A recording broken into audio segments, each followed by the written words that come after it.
I must admit, I've been spending a little too much time on games lately, but school's about to start, so I should be able to curb it down a notch. Hey, DJ here. Today we're looking at the Joypad Joycon alternatives and see whether it's a good alternative and if it's worth your money. I'd like to preface this by saying that I'm not really a gamer. I'm more of a casual gamer where I'd pick up games for a week or two and then just drop them all together. And it's only recently during the quarantine that I actually got into it, and it's mostly because of One Piece. But anyway, I don't think I need to be a gamer to see how the Joypad works and see if it's good or not. Anyway, I have 3 reasons for picking the Joypads actually. First is for multiplayer capability for games like Marooners or Just Dance with the Family. 2 is ergonomics because we all know the original Joy-Cons are like crackers in your hands. And then 3 is the price.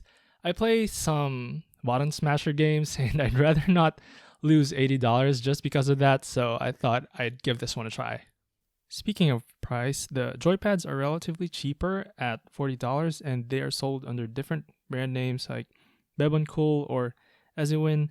You just need to shop around to see which one offers a better price and availability. Anyway, for $40 you will get an instruction manual, a USB-A to USB-C, cables, the controllers themselves, and this triangular dock thingy, whatever it's called. So, how do they differ from the originals? Well, for one, their color is different, but more importantly is their shape. They are contoured without needing the additional grip, which makes them more ergonomic, and despite this difference in shape, they will still fit in the Switch dock.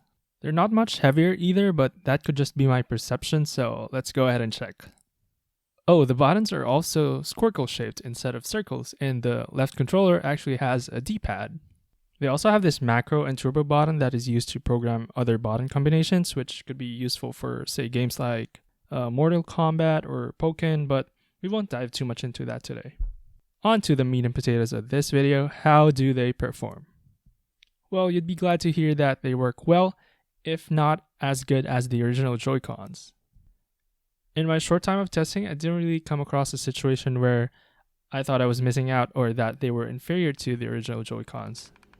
The buttons are tactile, they're not wiggly nor noisy like you'd expect from cheaper controllers, and I didn't notice any lag when using them wirelessly. The sticks are a bit taller so you get more granular control to the movement, plus the part where your thumb actually sits is concaved and surrounded by knurling, so your thumb will less likely slip and you no longer have to buy a thumb grip. How about motion controls? Well, let's go ahead and test that.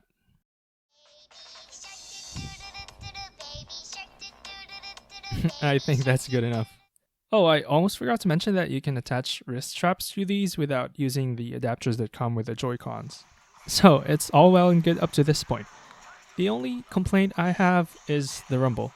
I think it's a wee bit too strong, which makes it annoying, but the good thing is that you can always turn this off in the game settings. What else? Oh, battery. The listing says they last for 20 hours on full charge, and correct me if I'm wrong, but I assume that is when you are using them wirelessly. Anyway, 20 hours is a good number, although I haven't tested that claim personally. And who would really play for 20 hours straight, really?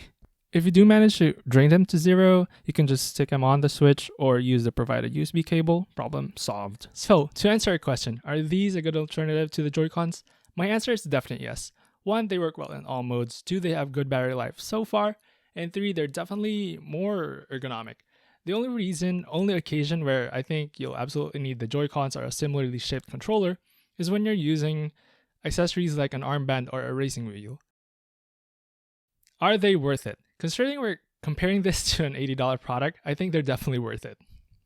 Anyway, I'd love to hear your thoughts in the comments below. I'd also update you on there if I run across any issues. And that's about it for this video. Stay safe, wash your hands, and wear a mask so we can see each other on the next one.